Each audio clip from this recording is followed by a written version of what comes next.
जय हिंद दोस्तों आज के वीडियो में मैं बात करूंगा EWS सर्टिफिकेट। यानी कि ये क्या है? EWS certificate economically weaker section. Economically weaker section मेरे पास सवाल आ रहे थे कि इस पर एक वीडियो बनाई जाए, तो इस वीडियो में मैं इसी पे बात करूंगा कि ये EWS सर्टिफिकेट क्या है और इसके फ़ायदे क्या है और इस किसको किसको ये फ़ायदा मिलता है। तो ये जो है EWS इकोनॉमिकली वीकर सेक्शन का सर्टिफिकेट बनता है और ये सिर्फ और सिर्फ सामान्य श्रेणी के छात्रों को मिलता है। यानी कि वो लोग जो SC ST या OBC में नहीं आते हैं उसके लिए ये सर्टिफिकेट बनता है।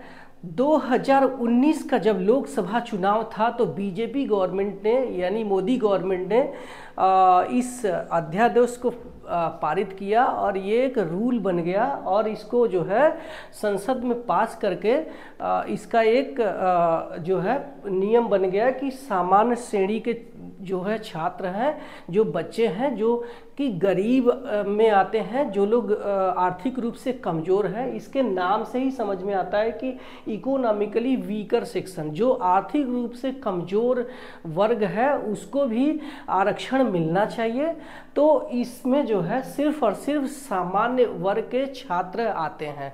अब चूँकि इस पर बहुत बार विवाद हुआ है क्योंकि ये तमिलनाडु सरकार इसको मानने से इनकार किया है, क्योंकि वो बोल रहे हैं कि ये जो EWS सर्टिफिकेट है तो सिर्फ सामान्य श्रेणी के ही गरीब बच्चे को क्यों, क्या गरीब बच्चे सिर्फ सामान्य वर्गों के लिए है?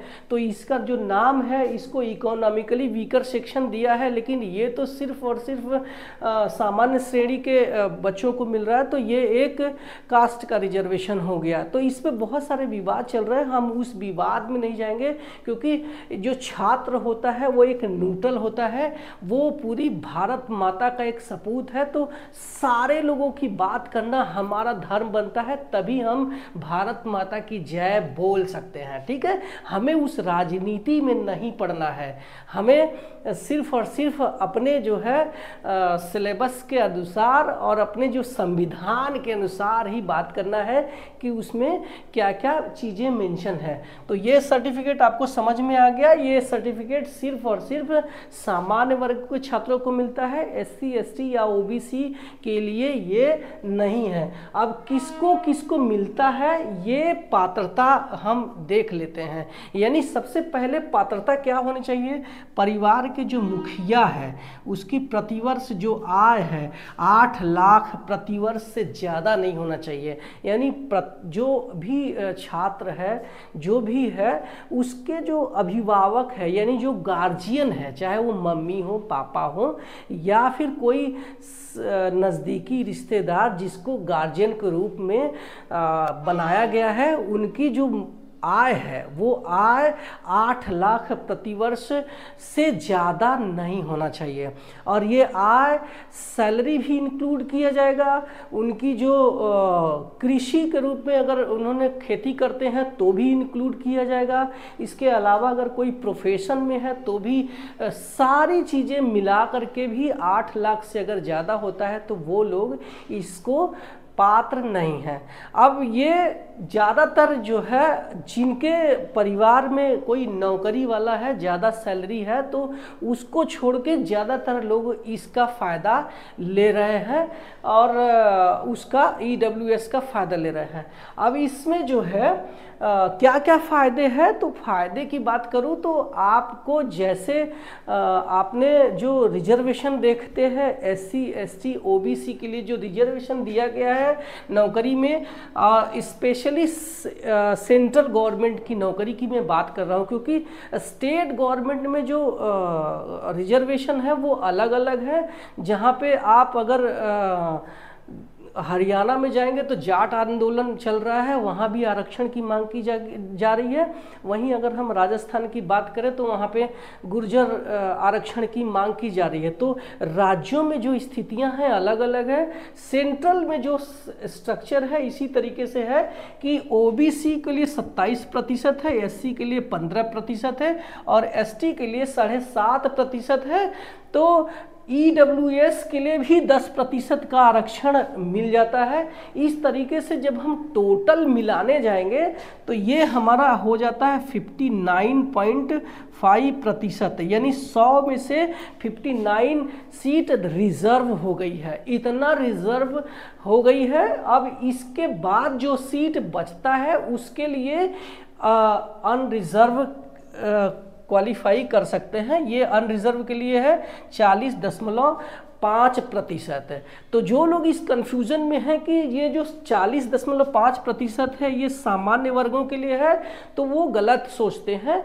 ये सामान्य वर्गों के लिए नहीं है, ये एससी, एसटी, ओबीसी या ईडब्ल्यूएस कोई भी इसमें फाइट कर पाएगा। ठीक है, सिर्फ और सिर्फ अपने जो रिजर्व कैटेगरी है उसमें जो है उनको फायदा मिलता है। तो 10% जो है सामान्य वर्गों के लिए है और 27 ओबीसी, एससी के लिए 15%, एसटी के लिए 7.5% है। अब सामान्य वर्ग के लोग ये शिकायत नहीं कर सकते कि एससी, एसटी या ओबीसी को ये रिजर्वेशन का फायदा मिलता है। अब जो है सरकार ने 10% का आरक्षण उनको दे करके इनको एक तरीके से चुप करा दिया है। अब जान लेते हैं कि कौन कौन लोग इसके लिए एलिजिबल हैं। तो ये है, अगर पात्रता की बात करें तो यहाँ पे मैंने पात्रता लिख दिया है। अभिभावक यानी गार्जियन के पास 5 एकड़ से ज़्यादा कृषि भूमि नहीं होना चाहिए। यानी जो गार्जियन है उनके पास जो एग्रीकल्चर लैंड है, यानी जो कृषि की ज़मीन है, भूमि है, 5 एकड़ से ज़्यादा अगर रहा तो ये इसके लिए पात्र नहीं है। अब नेक्स्ट पात्रता है आवासीय फ्लैट है, यानी जो आपका जो फ्लैट है, जो घर है, वो 1000 स्क्वायर फीट से अधिक का बना नहीं होना चाहिए। 1000 स्क्वायर फीट के अंदर ही बना होना चाहिए। और नेक्स्ट है कि जब आप शहर में हैं 100 स्क्वायर यार्ड से ज़्यादा का प्लॉट आपके पास नहीं होना चाहिए। शहर का मतलब है कि जो चीज़ें म्यूनिसिपैलिटी के अंदर में आती है, यानी म्यूनिसिपल कॉरपोरेशन के अंदर में आती है, उसको शहर का नाम हमने लिख दिया है। और जो म्यूनिसिपैलिटी में नहीं आती है, जो म्यूनिसिपल कॉरपोरेशन में नहीं आते हैं, वहाँ शहर के बाहर 200 स्क्वायर यार्ड से अधिक का प्लाट अभिभावक के पास नहीं होना चाहिए। अगर ये चीज़ नहीं है तो फिर आप जो है ऑनलाइन अप्लाई कर सकते हैं। ऑनलाइन अप्लाई करेंगे तो उसमें आपको ज़्यादा टाइम लग सकता है। ठीक है, तो वो चीज़ ये है कि आप जो है कोशिश ये करें कि अपने एरिया के लेखपाल या पटवारी से मिलें, या फिर आप जो है डीएम ऑफिस में चले जाएं। वहाँ बहुत सारे जो है हमारे कर्मचारी बैठे रहते हैं, उनसे आप मिलके अपना जो है बनवा सकते हैं। जो इशूइंग अथॉरिटी है वो है डीएम है, यानी डिस्ट्रिक्ट मजिस्ट्रेट, जिसको जिला अधिकारी बोलते हैं, या फिर एडीएम अपर डिस्ट्रिक्ट मजिस्ट्रेट, या फिर एसडीएम यानी सब डिविजनल मजिस्ट्रेट, या फिर एसडीओ सब डिविजनल ऑफिसर्स, जहाँ पे ये फैमिली रहती है वो भी कर सकते हैं। कलेक्टर है, इस तरीके से आपके जो रेवेन्यू ऑफिसर्स हैं जो कि तहसीलदार रैंक से नीचे का नहीं है, वो लोग भी इशू कर सकते हैं। तो ये एक डिटेल हमारा एक वीडियो है जो कि सिर्फ और सिर्फ ईडब्ल्यूएस पे है। इसका फ़ायदा हमने बता दिया है कि मान लीजिए कि रेलवे में आप अगर कोई फॉर्म भरने जाते हैं तो अगर 100 पोस्ट है, तो अगर आपके पास ईडब्ल्यूएस का सर्टिफिकेट है तो आपको 10 पोस्ट तो आपके लिए है। ठीक है, कभी कभी आपने देखना इसकी जो मेरिट है, जो कट ऑफ है, अगर अनरिजर्व की 60 है तो यूआर की जो है 55 या 57 है।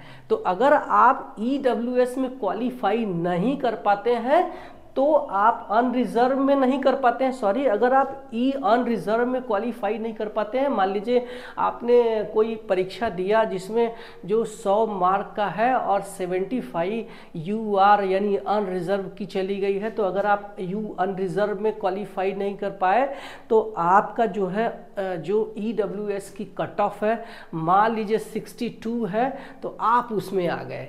ठीक है, तो ये उसका फ़ायदा है जो कि आपको कोई इस फायदे को नहीं बताएगा। मेरा वीडियो अगर अच्छा लगा है तो एक लाइक करना, और मेरे चैनल पे पहली बार आया है तो सब्सक्राइब कर लेना। मिलते हैं अगले वीडियो में, तब तक के लिए बाय बाय।